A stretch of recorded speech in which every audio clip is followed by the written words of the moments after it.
Assalamualaikum warahmatullahi wabarakatuh. Apa kabar semua teman-teman? Jumpa lagi bersama kami ya di channel Kang Teknik. Di video kali ini kita bertemu lagi dengan kulkas Polytron satu pintu dengan kondisi kerusakan itu tidak bisa dingin ya. Nah, di video kali ini saya akan menunjukkan ya bagaimana cara menganalisa kerusakan pada kulkas ya. Nah, ini teruntuk bagi teman-teman yang bukan dari teknisi, itu bisa menggunakan cara seperti ini untuk memastikan letak kerusakannya. Karena cara yang saya bagikan itu tidak membutuhkan banyak alat ya. Ini hanya untuk mengetahui posisi kerusakannya. Nah, untuk cara mengetahui posisi kerusakannya, kita akan cek dulu. Nah, ini kulkas udah kita colokin ya. Kita colokin, kondisinya kulkas itu nggak dingin, hanya lampunya saja yang menyala. Hanya lampu saja yang menyala.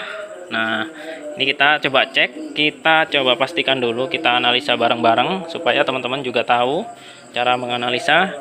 Dan di sini untuk kulkasnya sendiri sudah diganti ya, diganti kondensor sudah diganti, dan juga untuk di bagian filter sudah diperbarui. Namun di sini untuk kondisi kulkasnya itu masih tidak dingin ya. Nah, ini kita akan cari tahu penyebabnya. Oke, di sini yang pertama kita akan memastikan dulu bahwa freonnya itu ada atau tidak. Yang kedua kita akan yang pertama kita akan pastikan dulu bahwa kompresornya itu jalan atau tidak. Dan yang kedua kita akan memastikan apakah freonnya itu masih ada atau tidak. Oke, nah untuk ciri-ciri kompresor itu jalan atau tidak, biasanya di sini ada getaran ya. Nah, ciri-ciri yang pertama itu di sini ada getaran. Dan selanjutnya ciri-ciri yang kedua, kalau misalkan di sini teman-teman nggak bisa ngerasakan getaran ya, kita masuk ke ciri-ciri kedua. Nah, untuk ciri-ciri kedua teman-teman bisa cek di bagian pressernya, di bagian presser. Nah, ciri-ciri yang kedua, apabila kompresor jalan di dalam area presser sini itu akan terdengar suara desis atau ada suara gemericik air. Nah, itu adalah salah satu ciri-ciri kompresor hidup ya.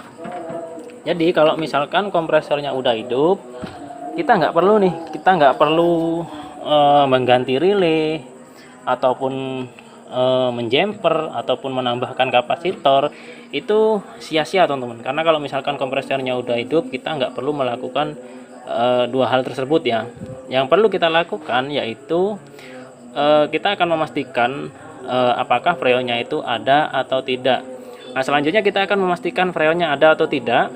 Nah, tadi kita memastikan kompresornya hidup atau tidak. Sekarang memastikan bahwa freonnya itu ada atau tidak. Nah, ciri-ciri freon itu ada atau tidak. Nah, di sini teman-teman bisa cek di bagian kondensor.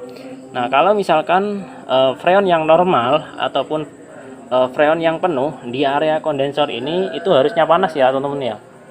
Harusnya panas. Nanti ujungnya itu di bagian sini. Jadi ujung panasnya itu ada di bagian filter. Jadi teman-teman bisa cek. Kalau misalkan di kondensor panas tapi di bagian filter itu dingin, itu ada banyak kemungkinan bisa jadi freonnya itu berkurang. Bisa juga sirkulasi itu mampet ya, bisa juga. Oke. Karena ini menggunakan kondensor eksternal ya, jadi udah rakitan lagi, udah dipasang di luar. Biasanya itu kondensornya panasnya di sini. Namun kalau misalkan kulkasnya itu masih baru ataupun belum pernah diservis, teman-teman bisa cek di area bodi kulkas ini. Freon yang normal, kulkas yang normal di area bodi ini itu harusnya panas dengan catatan kondisi kompresor hidup ya. Jadi kalau kompresornya hidup, kondensornya tidak panas, itu artinya freonnya itu habis ya teman-teman ya.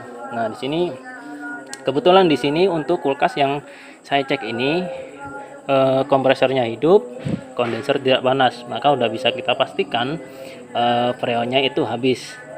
Nah, penyebabnya dari mana? Sudah diganti kondensor, filter juga baru, itu masih bocor. Nah, kita akan cari tahu penyebabnya. Oke, yang pertama kita cek dulu sambungan pada bagian area las-lasan ya.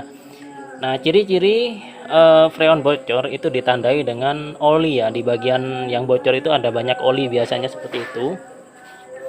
Nah, kebetulan di sini untuk las-lasan di area mesin itu tidak ada oli sama sekali. Nah, di sini nggak ada oli sama sekali, itu artinya tidak ada kebocoran. Selanjutnya kita akan cek di bagian terakhir, yaitu di bagian evaporator. Kalau misalkan di sini nggak ada yang bocor, kita cek di bagian evaporator. Karena di sini nggak bakalan bocor ya, karena udah pernah diganti kondensor dan ini kondensornya pun juga masih baru ya. Selanjutnya kita cek juga di area evaporator. Nah, di sini.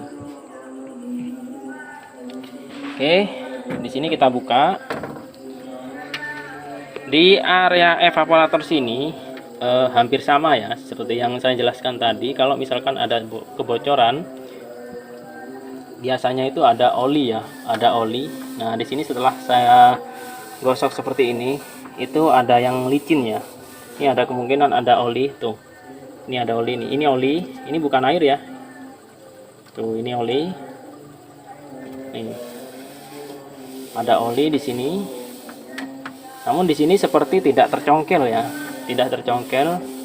Nah, penyebabnya apa? Padahal sudah saya tanyakan ke orangnya, tidak pernah dicongkel ataupun tidak pernah bikin es batu. Nah, penyebabnya karena apa? Freon ini bisa habis ataupun bisa bocor di area evaporator. Nah, untuk freon bocor itu bukan hanya dari ini teman-teman, bukan dari hanya kecongkel saja ya. Jadi bisa juga di evap itu mengalami korosif ya, ataupun keropos. Nah, di sini saya akan tunjukkan ciri-ciri evaporator yang mengalami korosif ya, ataupun keropos. Nah, seperti yang teman-teman lihat ya, di area evap ini ada bubuk-bubuk putih ya.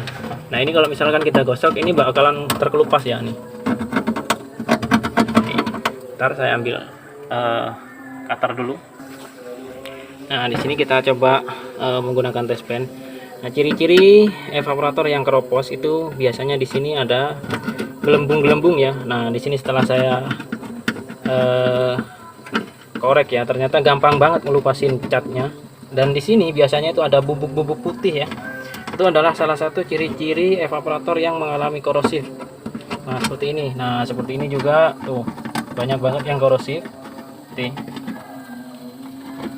ada serbuk-serbuk putih ya. Ini adalah salah satu ciri-ciri evap yang keropos. Jadi kalau misalkan udah keropos seperti ini udah nggak bisa diperbaiki ya teman-teman ya. Nah, ini seperti di sini juga sama. Kalau udah seperti ini nggak bisa diperbaiki ya teman-teman ya. Nah, nanti kalau ada pertanyaan seperti ini, Mas, kenapa nggak dilas menggunakan alu platinum ataupun menggunakan lem hijau kalau misalkan ada bocor di evap? Nah, ini sekedar catatan ya teman-teman ya. Evaporator yang bisa dilas ataupun bisa ditambal ya menggunakan lem hijau itu dengan catatan kondisi evaporator itu tidak korosif ya teman-teman. Yang paling enak itu misalkan kalau misalkan ketusuk pisau ataupun ketusuk benda tajam lainnya, nah itu masih bisa. Namun kalau misalkan korosif, penyebab bocornya itu dari korosif, itu nggak bisa ya teman. Nanti kita tambal di area sini, misalkan ada bocor di area sini, nah ini kita tambal.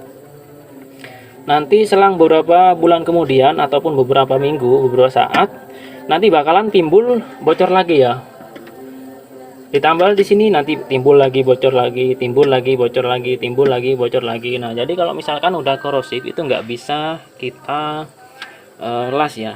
Beda lagi kalau misalkan karena congkel itu masih bisa kita perbaiki. Kalau misalkan udah seperti ini itu wajib kita ganti. Daripada kita kerja sampai 2 kali, mending kita ganti ya. Dan untuk harga evaporator sendiri itu macam-macam ya untuk harganya, tergantung kondisi evapnya besar kecilnya. Itu kalau misalkan untuk politron seperti ini itu kisaran di 200 lebih ya. Untuk evaporatornya itu 200 lebih. Dan di sini ini nggak bakalan saya las ataupun nggak bakalan saya perbaiki, nanti bakalan saya belikan ya. Karena di sini udah olinya juga banyak, serbuk putih juga banyak banget. Ini kalau misalkan kita las ini nggak bakalan bertahan lama, teman-teman bisa kena komplain ya kalau misalkan dipaksa dilas ya. Oke. Mungkin itu saja sedikit informasi yang dapat saya berikan, semoga bermanfaat ya. Kalau misalkan teman-teman ada yang perlu ditanyakan, boleh tulis di kolom komentar. Jangan lupa dukung channel kami dengan cara tekan tombol like-nya dan juga subscribe-nya. Assalamualaikum warahmatullahi wabarakatuh.